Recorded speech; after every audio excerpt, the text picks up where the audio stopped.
Lukisan The Death of Socrates mengandung cerita dan makna yang bukan hanya berkaitan dengan kejadian kematian Socrates, namun pengalaman dari pencipta lukisan ini sendiri. Lukisan ini diciptakan oleh seorang pelukis Prancis yaitu Jacques-Louis David pada tahun 1787. Dituangkan dalam sebuah kanvas berukuran 129,5 cm kali 196,2 cm. Menampilkan begitu banyak detail yang dapat membantu kita memahami lukisan ini lebih jauh. Pertama kali gue belajar tentang lukisan ini ketika mengikuti mata kuliah filsafat seni, dan dosen gue memberi penjelasan mengenai lukisan ini pada saat itu. Dan ini menarik perhatian gue banget, maka dari itu ingin gue share dalam video kali ini.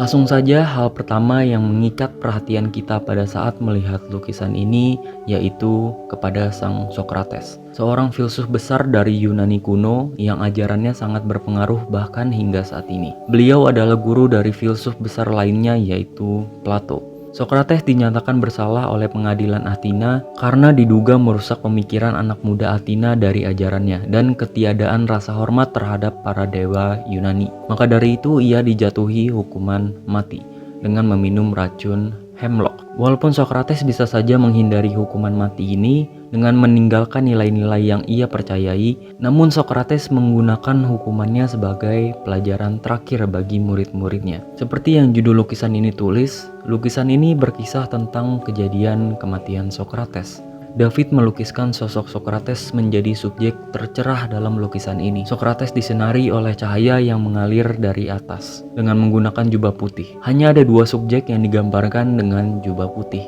yaitu Socrates dan pria ini. Kita akan membahas perihal pria ini nanti. Namun jubah Socrates dilukis dengan warna yang lebih cerah. Dari sini kita bisa melihat bagaimana bentuk-bentuk signifikan digunakan untuk melahirkan sebuah makna. Seringkali sebuah karya seni itu berisi tuangan emosi dari penciptanya, dengan menginterpretasikan emosi dari himpunan titik, garis, warna, dan komposisi. Menurut Cliff Bell, bentuk yang digunakan pada sebuah karya seni itu bukan sembarang bentuk, melainkan bentuk-bentuk signifikan yang melahirkan makna. Semua orang yang membuat karya sebelum membuat karyanya akan mempunyai pengalaman estetis, pengalaman yang nantinya akan menjadi aliran yang akan dituangkan ke dalam sebuah karya. Dengan ini kita bisa menelisik pengalaman dari David mengapa dia menciptakan karya lukis ini. Dari sini kita seolah dapat melihat isi pemikiran dari pelukis ketika menggambarkan Socrates. Walaupun dia berusia 70 tahun pada saat momen itu, Socrates digambarkan dengan postur tubuh yang gagah,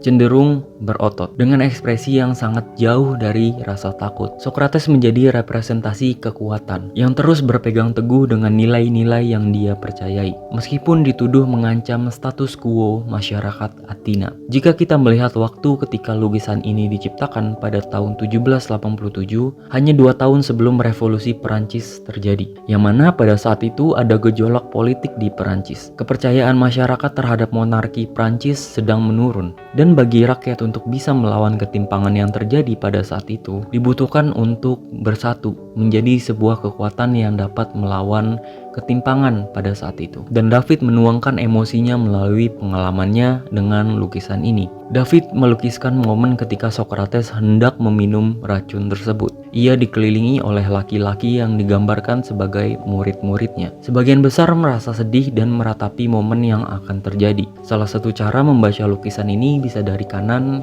ke kiri, dengan background yang datar yang memfokuskan kita pada subjek terdepan. Dari arah kanan kita bisa melihat murid-muridnya yang berduka dengan gestur menutup mata, menutup wajah, seakan tidak bisa menerima realita yang akan terjadi. Dan bergeser sedikit kita bisa melihat Socrates dengan postur yang kokoh, wajah yang tenang dengan menunjuk ke arah surga, sembari tangan lainnya menggapai cawan yang berisi racun. Dan kita bisa melihat seorang pria yang menggunakan jubah berwarna merah menyodorkan racun tersebut kepada Socrates dengan mengalihkan pandangannya. Kita bisa melihat memar merah pada kaki Socrates yang disebabkan oleh rantai yang membelenggunya. Dan bergeser lagi kita bisa melihat seorang pria tua yang menundukkan pandangannya dari kejadian yang terjadi di belakangnya. Kita bisa melihat kontras gestur dengan subjek-subjek lainnya yang menunjukkan kesedihan. Di tangga dalam lorong kita dapat melihat 3 subjek, yang salah satunya dipercayai sebagai istri dari Socrates. Figur lain yang dapat diidentifikasi yaitu Crito, murid tertua Socrates. Dan pria ini adalah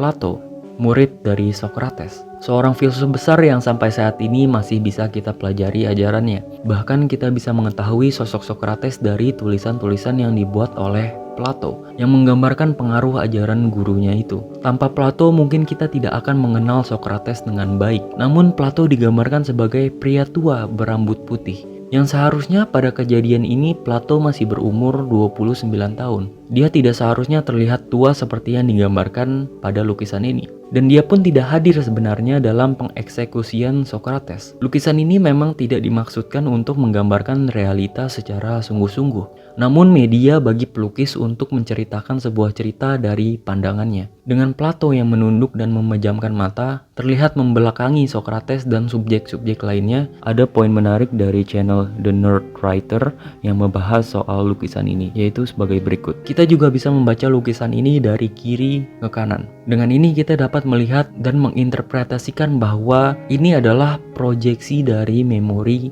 seorang Plato. Sebuah bayangan bagaimana Plato menggambarkan kejadian tersebut walaupun dia tidak hadir di sana. Dengan gurunya yang gagah membuat sebuah pengorbanan dikelilingi oleh murid-muridnya. Kita bisa melihat bagaimana Plato terpisah dari background yang datar dan digambarkan dengan background yang memiliki kedalaman. Kita dapat melihat pula di samping kursi Plato terdapat wadah tinta yang terbuka dan gulungan yang sedikit terbuka.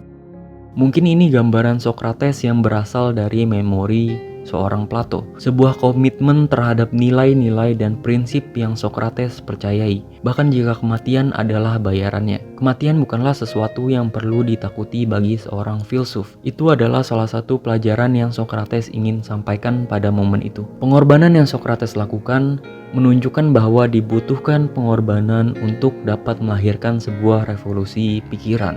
Berkenaan dengan revolusi Prancis yang akan terjadi 2 tahun kemudian setelah lukisan ini diselesaikan. Secara keseluruhan, lukisan ini kaya sekali akan makna. Dirangkai dari berbagai himpunan unsur seni, disatukan dalam satu lukisan yang dapat diinterpretasikan dengan banyak cara dan dirasakan dengan emosi yang berbeda-beda.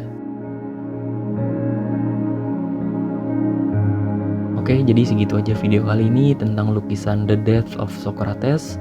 Bagaimana menurut lo? Apakah lo ada interpretasi lain terhadap lukisan ini? Boleh komen di bawah. Terima kasih udah nonton sampai akhir. Cheers, see ya.